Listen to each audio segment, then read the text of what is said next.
All right. Hello, everybody. I am Sharissa.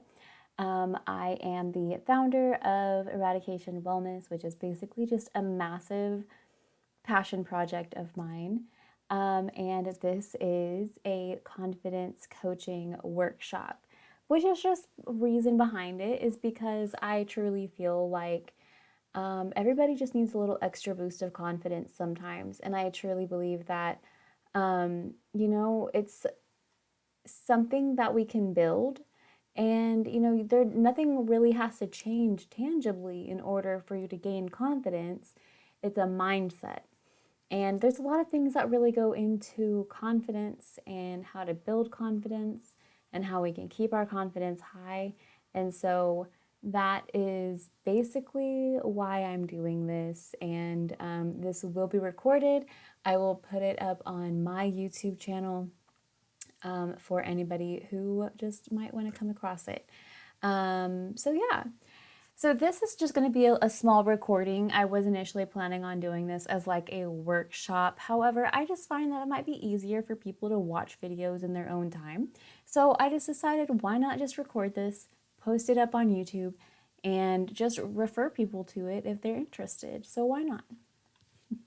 So let's kind of just move along here, and then we'll get this party started, if I can. Okay, so the topics that are going to be covered, I know that it's kind of cutting off a little bit on the upper right corner there, but that's okay because all that says is topics covered. And what we're going to be covering is what is confidence, what is the importance of confidence, what are some self-care practices, and how are self-care and confidence, like how do they work hand in hand? So, what's confidence? Confidence is the feeling of belief in yourself or others.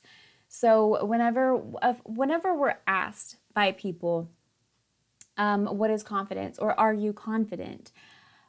Some people see it as like, oh, I'm confidence is I believe in myself. I know that I can do whatever I put my mind to, etc., etc. Some people see confidence as something as more of like a physical beauty attractive type of situation, like that person is very confident because they know that they look good, or certain examples of that. But confidence is more likely more aligned with what I said. The first scenario, a scenario is where someone really believes in themselves, they know that they can do whatever they put their mind into.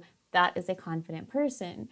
The dictionary definition is as mentioned right here in this slide, which says confidence is the feeling of belief in oneself or others. So tell me, what I want to do before I move any further, if you're watching, obviously you're watching this as a recording, go ahead and drop in the comments, like what makes you feel confident? What makes you feel confident in yourself? What action can you do on your own without any validation or help from anyone else that helps you feel confident?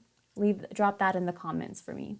I'd love to see it. So, as I'm going forward, so confidence can mean different things to everybody. It can mean different things to different people. A lot of that can also reflect on culture and how different cultures view confidence and how different cultures build confidence and how they just view it with just as a day-to-day life type of situation. So some people, some cultures, and I'm not 100% sure on this, but I'm sure that there might be some cultures out there that might feel like placing too much weight on confidence is probably damaging to the ego or to society. It really just depends on where you live and how you were raised and what you believe. So take confidence as you believing in yourself, you being able to believe in yourself and doing whatever you can put your mind to. That is confidence, right? So just keep that in mind. So, what is the importance of confidence? There can be so many different variances of the importance of confidence. Confidence, in some cases, it helps people be able to strive for their goals, to strive to achieve their goals. So, say you have a job, a very important job. You might have a specific goal to get a promotion within 6 months, and if being confident in the way that you do your job and being able to successfully complete your work tasks daily, that's one method that how to that moves you closer to achieving your goal. So in order to really reach that goal, like, you have to know yourself and believe in yourself that you can accomplish these specific milestones that might earn you a promotion of some sort. Part of that is also taking the opportunities. Confidence leads you to be able to taking opportunities that might lead you to achieving that goal faster or right on time. Say, if you apply for a position, say you have a goal, you want to be a manager, a certain type of manager within 6 months. Okay, so you start doing everything by the books. You start overachieving everything. You complete your tasks. You have the best numbers, the best statistics in your area. But then they release a job offer for, it's like a potential promotion, but it's not exactly a management position. It's basically like a transfer to a different department. So you see that it pays $5 more per hour. You see that the hours align with something that works better for you. So you either have the confidence to apply for that job offer, that job opportunity, and at least interview for it and see where you're gonna go, or you might lack the confidence and you might be like, yeah, no, I don't even think I'm gonna apply for it, just because it's not exactly what I want, even though it'll give me some more experience. And that choice right then and there, based on confidence, can alter the timeline of how you achieve your goals, if you get what I'm saying, if that makes any sense, right? So, with that being said, say you go for that, say you do have the confidence and you do apply for that job opportunity, you do the interview for it, but you don't end up getting the job. But it does show, show in your progress, or, in your basically like manifest of all of the work that you've done for this company. It does show you put in the initiative. You put in the initiative to apply for that job because you wanted the extra experience. You had the confidence in yourself. You wanted to go for it. You might have gotten passed up this time, but there's always a next time. Then say the next month there's another job opening for another job opportunity. This one is a management position. However, it's not the exact management position that you were wanting to go for. However, you still decide, because you're still running on that confidence high. You really believe in yourself, and this is a management position. This is something that you really want to look forward to, and particularly in this area, it might not be where you want to end up, but that extra experience could definitely look good on your resume. So, what do you do? What do you do in that situation? You apply for that job, right? Because you feel confident in yourself. And say, or let's take it a different direction, you don't apply. It just there's different choices that you make based on your confidence level that can affect how you end up in certain places, the positions that you end up in, and certain promotions and choices and opportunities. So that is why confidence is so important. So here's the power of confidence. It helps you with better decision making. Whenever you're confident in yourself, or even if you're confident in others, that helps make better decisions.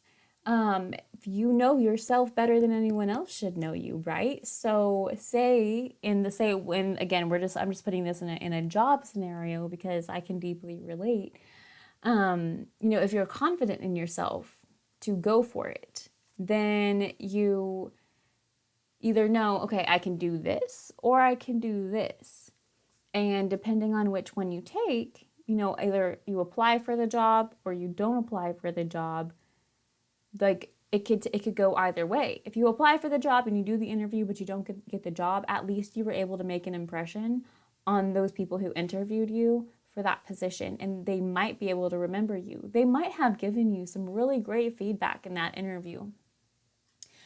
I don't know how many of you might have been in interviews that where you had just a really great time. Like, I know I've had several interviews where the interview went so well. We vibed. We had really great conversation. Like, it was like good. It was supposed to be a 15-minute interview, but then it ended up being an hour type of thing. Um, like, but then you end up not getting the job, and then you kind of feel like, that's so weird. But then whenever you kind of go back through those conversations, you go back through that interview and you realize, like, they might have dropped some nuggets in that interview that you're like, oh, that's really important to know for next time.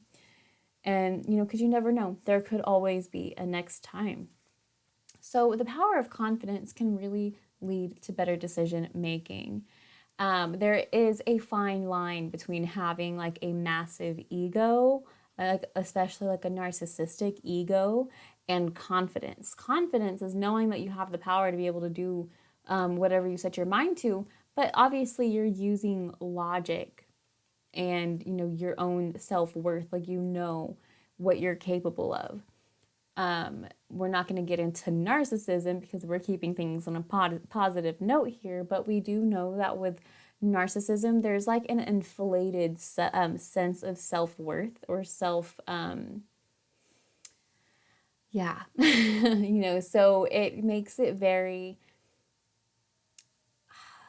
just unclear of what kind of decision to make in those instances. Now, moving on, we have it. The power of confidence will also lead to higher quality of self-care.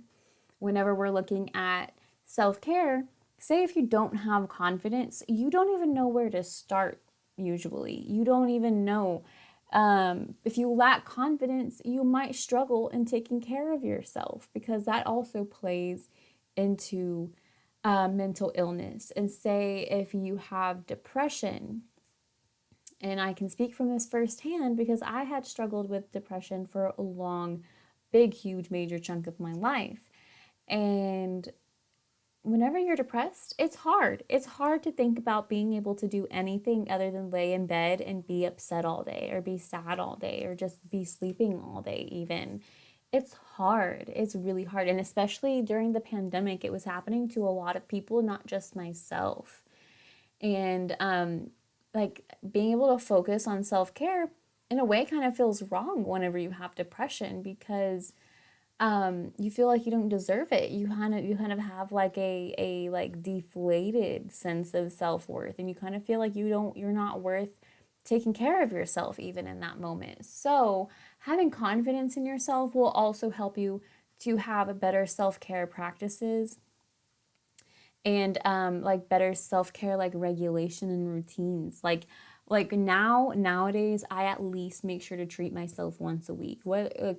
Either whether it's health wise, like me making sure that I take taking some extra vitamins that I might be low in. I am vitamin D deficient, so sometimes I struggle with taking my vitamin D supplements on time.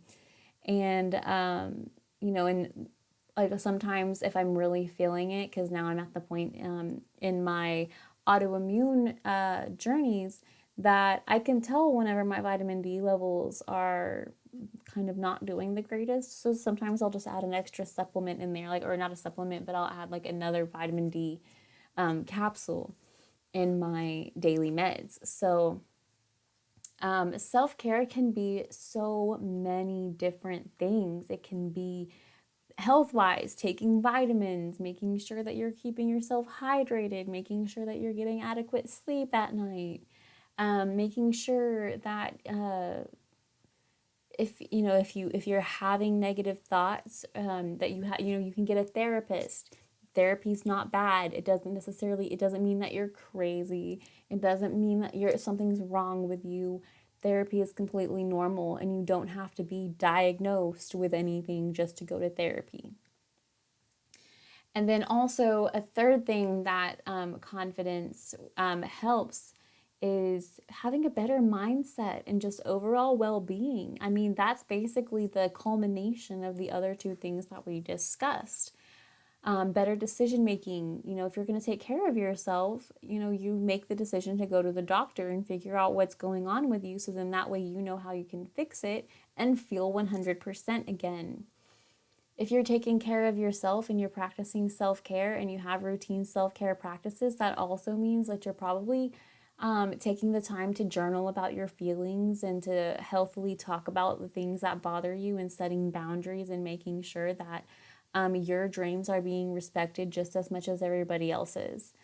And so everything really boils down to, confidence will help you have a better mindset about you and yourself and your life, and about taking better care of yourself and your well-being. So the power of confidence is so much more powerful than just believing in yourself. It affects so much more outside the box as well. Now, self-care practices. Don't worry, I'm going to end up reading this off, and so you're not going to miss a thing.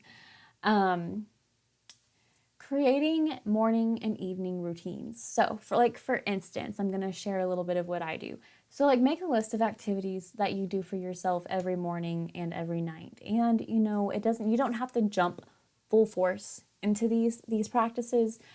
One of the most common mistakes that I myself made during the beginning of my self-care journey or my mental health journey was making major changes way too fast, because major changes never happen overnight. The only time that happens is actually, it never happens. I was going to say the only time that major changes happen overnight is whenever a brand new store opens.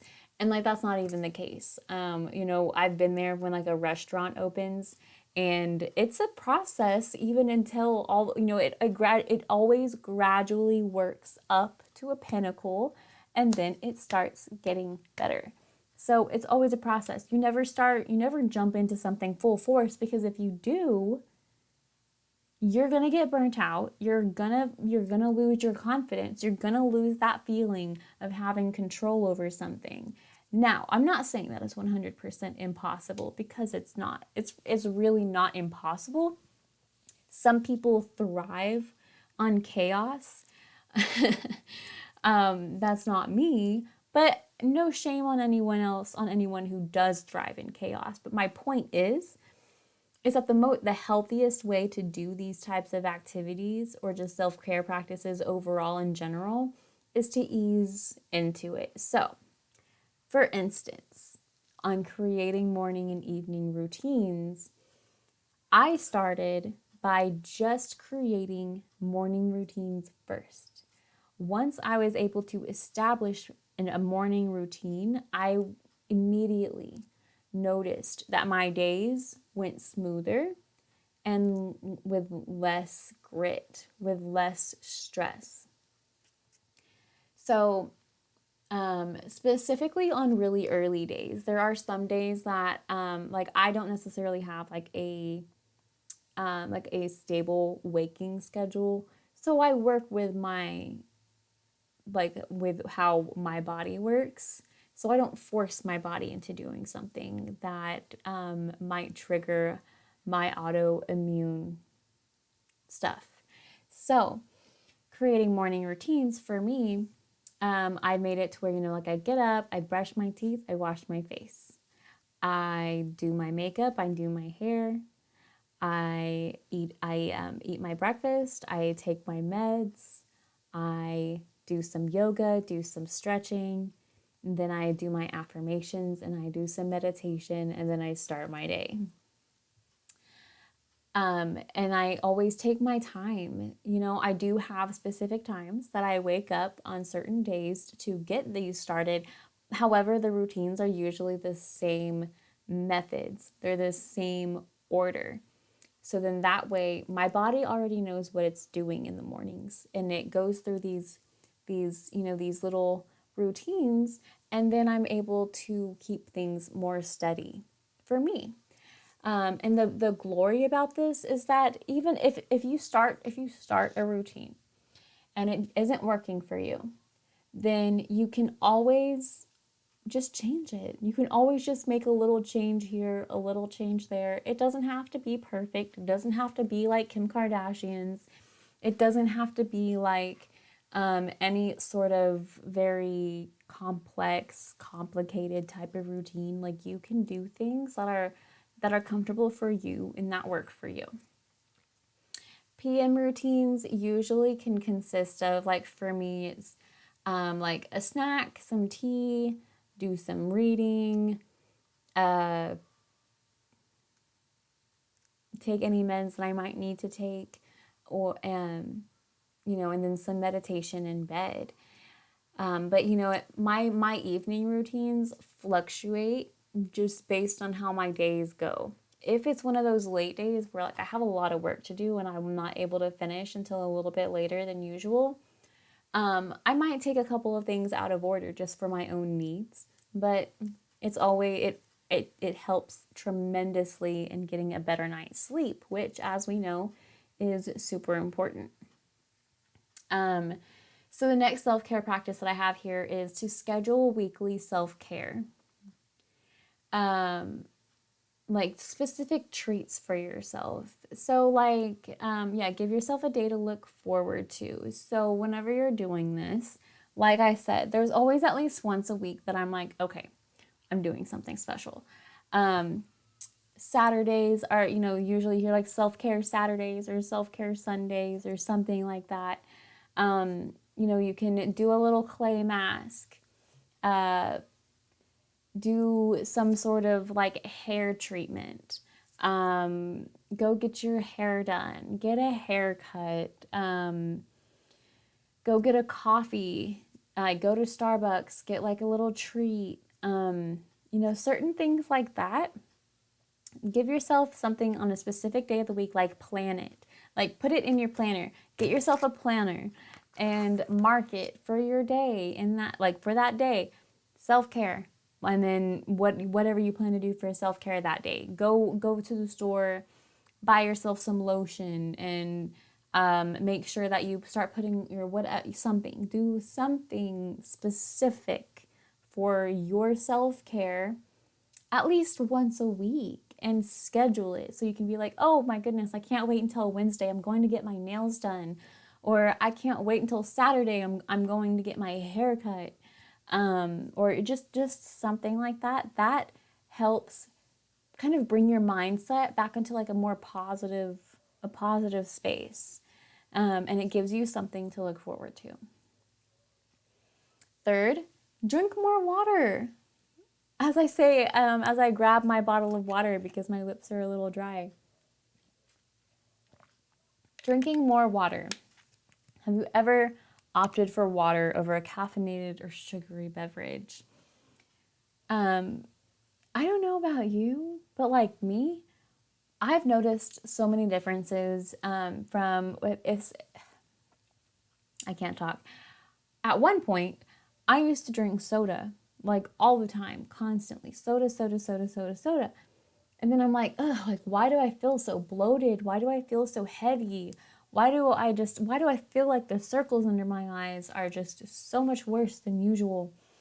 And really, it's a simple little thing. Once I started cutting out the soda, once I started limiting how much soda I'm putting into my body and started replacing that with water, like, things started running a lot smoother. Things started feeling a lot better. Things started feeling a lot more stable when it came to the way that I felt, that I looked, the way that I perceived my physical appearance, the way that I perceived my mental appearance. Like, sorry. So really, drinking more water, again, water is super crucial for all of us anyways. It's crucial for the way that we think, for how our bodies run. It's good for you. Our bodies need hydration. And then, of course, exercise. So, like, as a self care practice, exercise is so important. Even if it's light exercise, take a short walk. Just do something. If you don't really live somewhere that is like walk friendly or exercise friendly, get down on the floor and do some stretches, or like stand up, do some sort of like standing stretches. These can help get that blood circulating. It helps promote your breathing, so then that way your muscles can get more oxygen. Whenever you're breathing, that helps your mind become more clear. That helps your organs become more replenished and refreshed with oxygen, so that they can operate to a better capacity. So, like, even if it's like whenever I'm saying exercise as a self care practice, I'm not talking about it for like a physical perspective. I'm talking about it because it's just that important. It's that important because um, it's about a mindset. It's about making it feel good for you. If exercise doesn't feel good, find a type of exercise that will. That will. For me, like I said, I like to do stretches and yoga. And after I do stretching and yoga, I feel so much better. I feel so much looser. I feel like I can release like negative energy without releasing negative emotion, if that makes any sense. So let's move on. So, how does confidence and self care connect? Well, self care creates confidence. We covered that. Self care prioritizes the self, which is not selfish. There's a difference. And confidence helps us remember to self care. So by being confident, we can be like, oh, like let's just for the sake of this conversation, let's talk about like the physicality of it. Like, say you're having a really confident day, you put on some makeup, you did your hair, you put some cute little clothes on, you caught a glimpse of yourself in the mirror, you're feeling really good. You're like, oh my goodness, I feel so good. I want to keep my hair this color. So guess what you do? You schedule yourself in 6 months to get your hair like refreshed, like, recolored, touched up, whatever you want to call it. Well, there you go. You just scheduled yourself something to look forward to, even if it was 6 months from now. You did that. That helps us remember to self-care. Or you can like, oh, my hair looks so great. I'm gonna make sure that I keep up with this new hydration routine. I'm gonna do a hair mask this week, and a hair mask next week, and a hair mask the week after that. So it helps you kind of remember to take care of certain parts. And again, this doesn't mean that you're selfish or vain or anything. Self-care is literally a form of mental health care. And it is so crucial just because it's one of those things that helps us create routines. And routines don't necessarily have to be anything with like hair care, beauty care, skin care, any of that. Routines can help us with everything in our life. Our exercise routines, our mental health care routines, our, journaling, therapy, going to the doctor, taking your medicine that helps you, taking vitamins. There's so much that self-care is like referring to. And as we know, self-care creates confidence. Like I said, self-care and confidence go hand in hand. So when you go to the doctor to get checked out and you find out that you're actually doing really good, you have a clean bill of health, guess what? Now you're confident. A little bit more confident, because now you can be like, oh, I'm really great. Like I'm healthy. I have like my blood work is all good. My vitamins are all good. Like I'm all good. I feel good, right? Self-care, confidence. It helps us prioritize ourselves, which is just so much more. It's just so much more than being selfish. Being selfish is just completely focusing on yourself and nothing else. But self care prioritizes yourself in a way for your well being, for the way that you perceive things, for the way that your mindset is, for the way that you want to help others, usually. Because if you're going to project a positive attitude, then that other people are going to see that too, and other people are going to want to follow in your footsteps. So here's the good question. We're getting towards the end, trust me. How does my coaching help? So, first and foremost, I pride myself on being super flexible because I love being flexible. I love being able to work with people's specific needs. If we work on something and you come up to me and you're like, I'm just really not feeling this. I'm just really not feeling this specific routine that I'm doing, or I'm just really not feeling like this specific ordeal that we have planned out, then that's fine. We can talk about that. We can figure out a way around it that will still help you get to your goal. And I have no problem doing that because I like my first time figuring things out for myself was never cut and dry the first time. Like the first ideas that I had. Like, why would I force my clients into that? I do have group coaching that I'm willing to do. I just love working more one-on-one because I know that whenever the chances of me having a group of all the same people is very slim. And I like to make sure that every single person is getting personalized care and personalized coaching because that's one of my last things on here is being personalized. I like to do things based on what people need. If you need something specific, I want to meet that need because there's just so much difference in individuals. Nobody's the same, and I like to celebrate that. I like to celebrate that everybody is different.